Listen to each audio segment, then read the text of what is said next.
Moving right along, fellow USC alum, John Paul.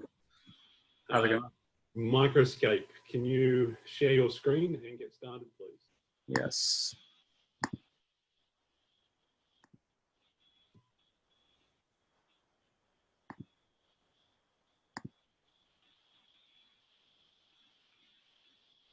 Okay, can everybody hear me all right? Okay, so thanks for being here, first of all.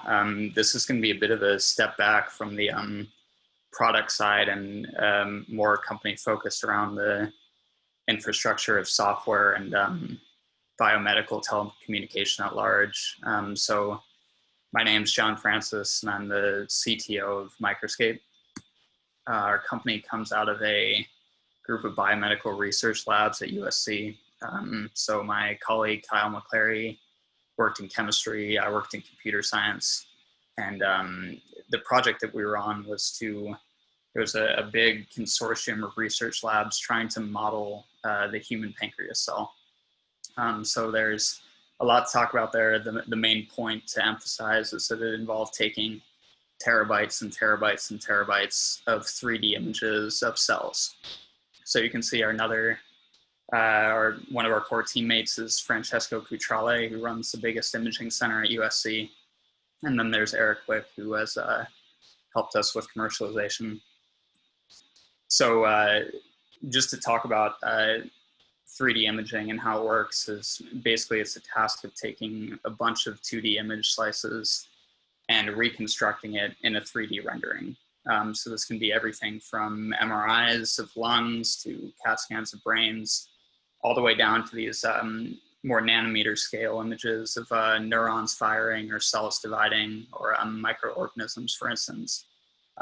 So this imaging is really a core driver of this sort of work. Its resolution is increasing a ton in recent years, throughput as well, but there's an enormous issue around collaborating with this data. So right now, if I'm in LA and I have a collaborator in Berkeley and I want to share an image with them, view it together, point things out, there's no Zoom link I can send to do this.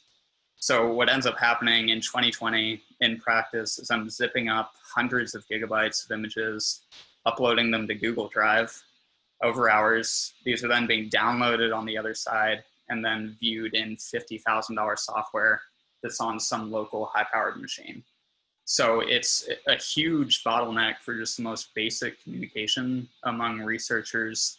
And then not to mention these more advanced applications that you can imagine in remote surgery or telemedicine or building up machine learning data sets, for instance. So our mission, what we're building is a portal that basically opens up this 3D data around the world. So this is for collaborating researchers at institutions, as well as online publishers and educators.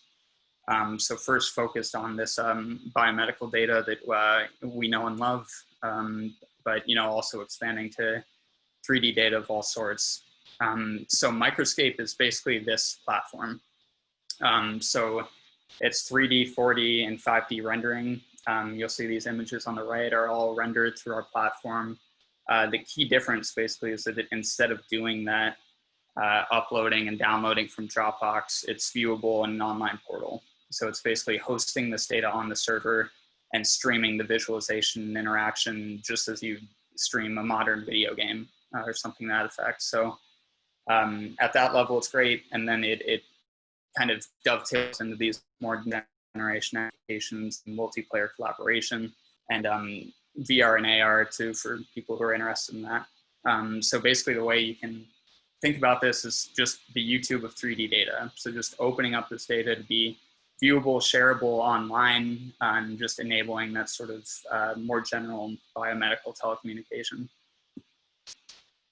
So who uses this? Basically, the first person you can imagine is basically any university researcher who's working with this sort of data, but also in industry. There are swaths of people who are looking for quicker ways to do 3D interactive viewing as opposed to running around the lab with thumb drives, hard drives, scrolling through 2D stacks. So we're looking for an efficient cloud application to be able to quickly transfer this information and look at it together instead of viewing it in sort of silos, and just enabling that collaboration that's really so crucial in modern analysis. So the market in general for global 3D imaging is 15 billion, and this is rapidly expanding, so it's set to triple in the next 5 years. The way this actually breaks down by sector is interesting, as are the projections for which areas stand to gain. So you can see there in the purple, you're looking at medical. Blue is industry commercial. You can think industrial engineering design. The main segment that people are focusing on expanding is really the secondary consumer market. So that's exactly the sort of thing that we're positioning. So the niche that we're built on is this biomedical work and enabling the scientific discovery.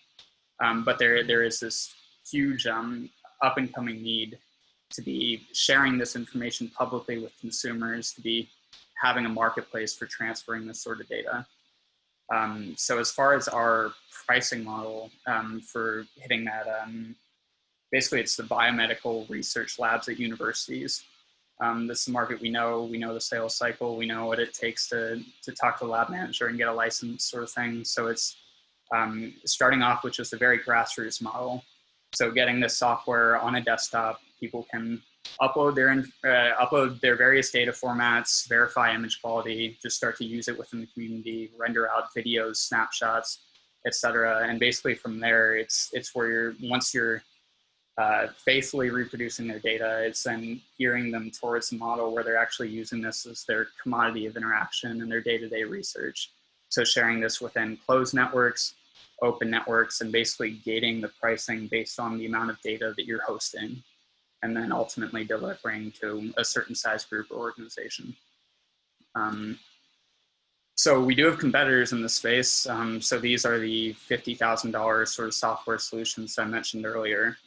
So what we've done basically is created a low-cost mimic of this sort of viewing. So it's best-in-class 3D, 4D, 5D rendering at a low cost, plus this sort of added feature that's really unprecedented, which is the online viewing, remote collaboration, etc. That's really, absolutely crucial to moving any research project forward. So these companies tend to do around $20 million a year. It's an upfront cost, and then annual renewal. We'd be more of a subscription model that's again gated by use, so that if you're only using so much data, you don't have to shell out enormous amounts of money to create compelling communication around your data. So our traction so far is we're tracking early progress based on basically how big and how many different types of data that we can upload it. So a number of different institutions that we worked with. We have 2 terabytes of data up to this point. I've given hundreds of demos around USC, just verifying image quality, talking about desired features, just understanding what the community needs that way.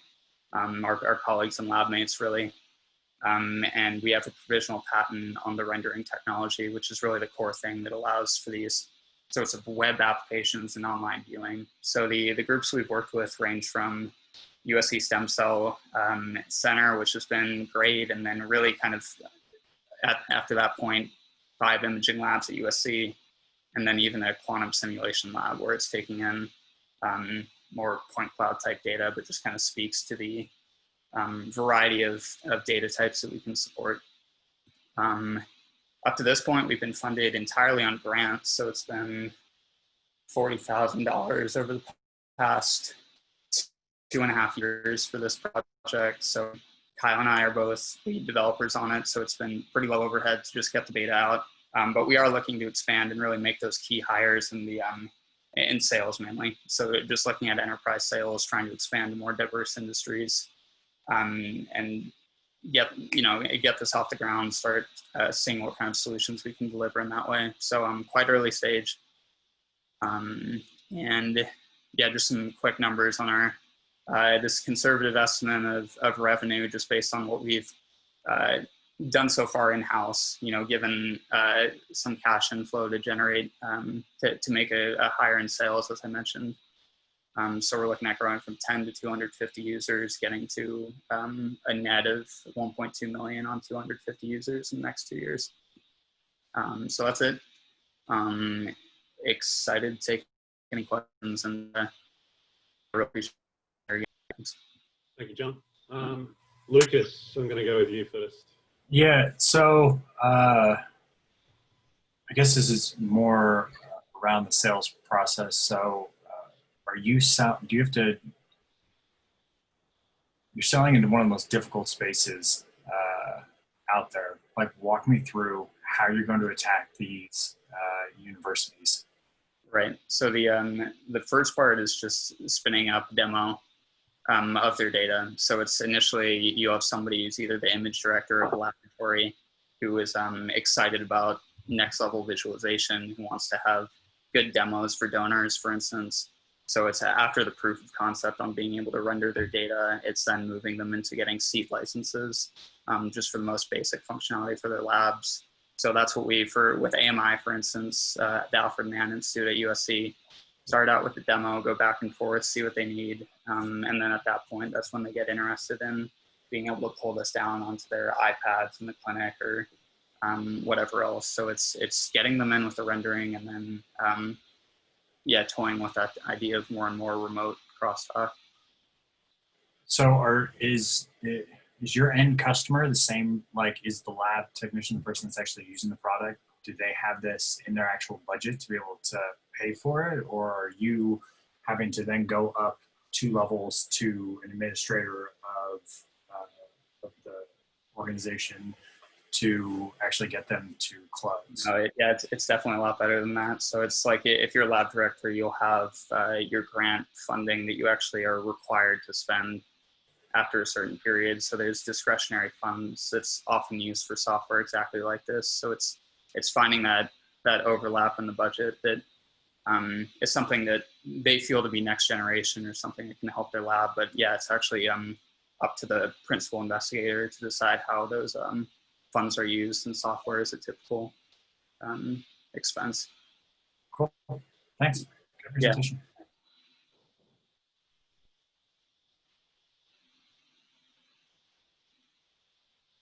Jim, you're on mute, but I'm going to go ahead and jump in. Yes, Mimi, sorry, sorry, it's my fault. Yes, go ahead. Jean-Paul, I'm going to kind of piggyback on what Lucas is saying. You've got some partnerships with USC. What kind of paid partnerships are you targeting? Are you targeting paid partnerships within USC? Yeah, so within USC is... With anyone yet? Yeah, right. So Alfred Mann Institute is our first contract. Okay. So that's been within USC, and it was piloting a few times, and we kind of got to the point where we were ready to make that ask.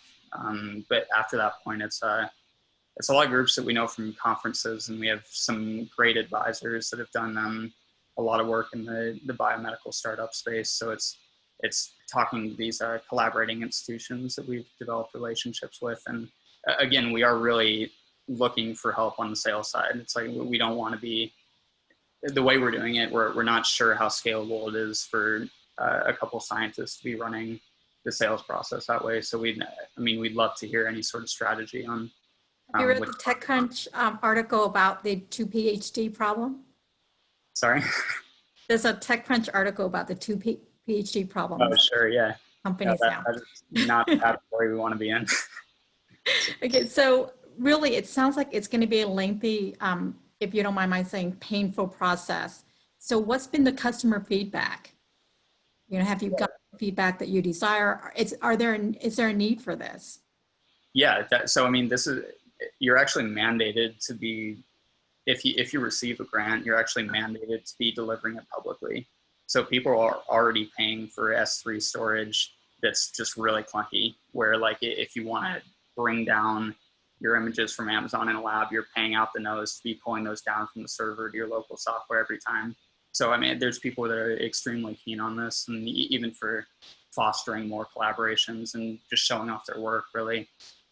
So the reception has been great, and it remains to be seen how lengthy this process really is. And we've received, for the most part, fantastic, just cold calling labs. There's a lot of interest in doing this kind of thing, and a lot of grant money to be and for scientists to be incorporating this sort of public communication in their work. Be saving money? Will the labs be actually be saving money in the process? Are Yeah. there cost savings to this? Yeah, so the saving money is, instead of buying the $50,000 license, you can get something that serves wherever your needs are, right? It's not something that's a little more tiered that way. And then the saving money on the storage fees, you're basically paying that anyway. So it's giving a solution that's better and cheaper, hopefully. I mean, there will always be people who want to stay with their legacy system, perhaps, but it's the switching costs are non-existent, basically, because these current softwares aren't online. There's no integrated platform of any sort. So, yeah, Arye, do you have any questions? Yeah, great presentation. So I'm curious to understand how, can you help me parse out how your software is better? Yes, it's cheaper, but how is it actually better than the existing solutions? Yeah, so it's a complete software stack answer, I guess. So we built it out using game engine technology, so we can build this out in a very cross-platform way. So we can leverage cloud streaming in a way that these old Java stacks don't. So if you were trying to take one of these legacy software stacks and implement a VR viewer, for instance, you'd have to rewrite it, basically. So we're just basically building it with modern parts, and that's how we're able to get quick web streaming and so forth. Yeah, I think, it's important to parse that out because, a lot of time you don't really necessarily know what your competitors' margins are. So they can always push down on price if there's a competitor in the market that's undercutting them. Yeah. And then there's also the other, especially in fields like biomedical imaging, these folks definitely have a hard time switching vendors. So, you want to kind of parse out, how do you really come in with a, better product, using that kind of like disruption theory mindset, I guess, as best you can. Right.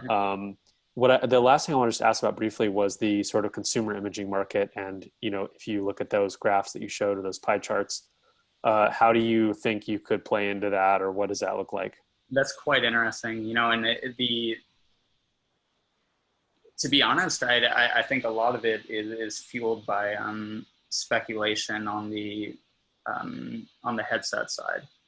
That when these studies were done, there was an idea that consumers would be much more keen to put on blindfolds and do this sort of thing. The part where we're bullish on is really those secondary marketplaces for selling the data. So it's, if you're building up a data bank, just all that all those transactions around e-publishing and who gets the rights and how you download is, I think that's how you account for that consumer market. And the big thing that enables this, again, is these advances in 5G, et cetera, that allow consumers to start viewing these on their mobile phones. Because it's like right now, the software I literally could not run right now on my laptop or phone, but our software, I can, we have an iOS app, a web portal, et cetera. So it's just improving accessibility is where we stand to address the consumer market, would be my answer. Great. Yeah. All right.